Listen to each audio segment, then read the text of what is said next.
Здравствуйте, друзья! Главные тайны Михаила Ломоносова.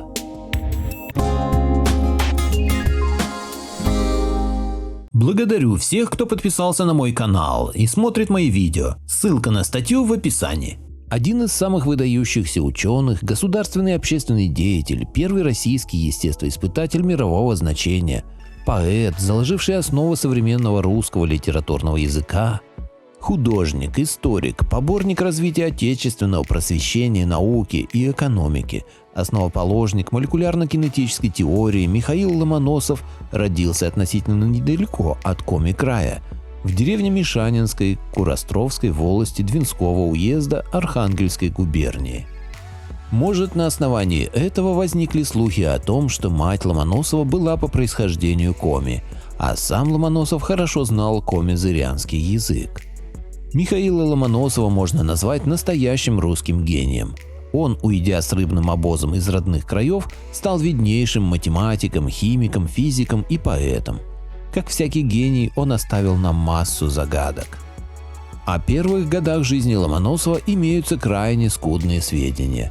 Родился Михаил Васильевич в ноябре 1711 года в довольно зажиточной семье крестьянина-помора Василия Дорофеевича и дочери дьячка Воскресенской церкви Николаевских матигор Елены Ивановны, урожденной Сивковой, Ломоносовых.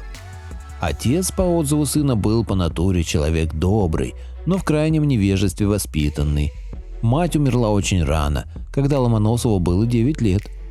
В 1721 году отец женился на Феодоре Усковой, дочери крестьянина соседней Ухтостровской волости. Летом 1724 года она умерла. Через несколько месяцев, возвратившись с промыслов, отец женился в третий раз на вдове Ирине Карельской. Для 13-летнего Ломоносова третья жена отца оказалась злой и завистливой мачехой. Многие считают, что Елена Сивкова была из коми семьи. Видимо, потому, что фамилия Сивков распространена как у русских, так и у коми. Упоминание о поморской семье Ломоносовых восходит к XVI веку, ко временам Ивана Грозного. Дед будущего ученого Дорофей Леонтьевич, его отец Василий Дорофеевич и многие родственники были жителями Курострова. Как и большинство куростровских крестьян-поморов, они занимались хлебопашеством, но их основным делом была рыбная ловля и зверобойный промысел. Семья Ломоносовых принадлежала к опытным мореходам. Михайло начал помогать отцу с 10 лет. Они отправлялись на промыслы ранней весной и возвращались поздней осенью. Вместе с отцом Ломоносов в детстве ходил рыбачить в Белое море и до Соловецких островов, а вот читать и писать будущего гения научила мать. Его настольными книгами стали грамматика Смотрицкого, арифметика Магнитского и стихотворный псалтырь Симеона Полоцкого. В 14 лет юный помор грамотно и четко писал, а в 19 лет решил учиться и ушел с обозом в Москву. Был ли Ломоносов помором? Биографом, впервые сделавшим Ломоносова помором, был русский историк Владимир Ломанский. Последующие поколения историков старательно пересказывали это и другие его положения. Но ни в одной из биографий, написанных до труда Ломанского 1863 года, ни ученый, ни его родственники не именуются поморами. Ни в предисловии к оде на смерть Ломоносова, написанной боготворившим ученого графом Шуваловым, ни в статье просветителя и книгоиздателя Николая Новикова, ни в записанных Михаилом Муравьевым рассказах земляков. Не сохранилось и исторических документов, в которых бы сам Ломоносов называл себя помором. На допросе в синодальном правлении в сентябре 1734 года Ломоносов сообщает следующее о своем происхождении. Рождением, где он, Михайло, Архангелогородской губернии Двинского уезда Дворцовой Куростровской деревни, крестьянина Василия Дорофеева сын, и тот, где его отец, и поныне в той деревне обретается с прочими крестьяны и положен в подушный оклад.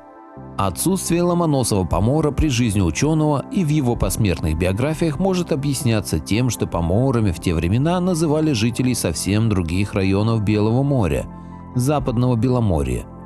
Жители же Восточного Беломорья до XIX века не именовали и не определяли себя поморами. Распространенное и часто цитируемое сегодня высказывание Георгия Плеханова о том, что архангельский мужик стал велик и разумен не только по Божьей воле и по своей собственной, но и потому, что он был мужиком-поморцем, не носившим крепостного ошейника, вызывает сомнение. Отсутствие крепостного права на русском севере мало согласуется с известным фактом из биографии Ломоносова. Для бегства в Москву будущий ученый выправил паспорт, а когда срок действия документа истек, числился беглым. Если же определять крепостное право как универсальный и повсеместный государственный режим, ограничивающий передвижение населения в целях исправного сбора налогов, то крепостное право на русском севере все-таки было. Когда Ломоносов решил отправиться в Москву, ему выдали паспорт. В 17-19 веках паспорт человеку выдавался, когда он уезжал за пределы своего населенного пункта. Когда приезжал обратно, документ сдавался. Паспорт Ломоносова был действителен где-то до середины 1731, а обратно, как мы знаем, он не вернулся. Вплоть до пожалования Ломоносову дворянского титула в 1747 году он считался беглым крестьянином и жил с просроченным паспортом. В течение 16 лет его односельчане платили за Ломоносова, который был и во дворец вхож, и в Академии наук числился, и стихи императрице Елизавете писал, 1,5 рубля пошлины в год. Для села это были очень большие деньги. Гипотеза о том, что истинным отцом ученого был Петр Великий, появилась еще при жизни Ломоносова. Кому-то хочется в нее верить и сегодня. Но не мог сын крестьянина поступить в славяно-греко-латинскую академию, где учились сыновья дворян и священников, не мог сделать такую карьеру и получить дворянский титул без влиятельного покровителя. Для подтверждения царской крови притягиваются факты. Петр I был на севере и в качестве простого плотника работал на Баженовской верфи, которая находилась поблизости от Кур-острова. Правда, большая часть исследователей безоговорочно отметает связь этих фактов. За 9 месяцев до появления Ломоносова на свет Петр находился очень далеко от северных границ империи, так что просто физически не мог способствовать рождению сына. Другим доводом становится буйный нрав ученого, поведение которого часто сравнивают с выходками отца.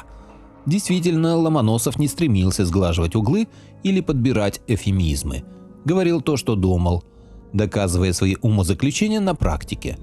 Конечно, он был сыном великого отца, подобно родителю утолял жажду знаний, работал по 24 часа в сутки, не боялся нарушать стереотипы, доказывая, что может собственных ньютонов российская земля рождать.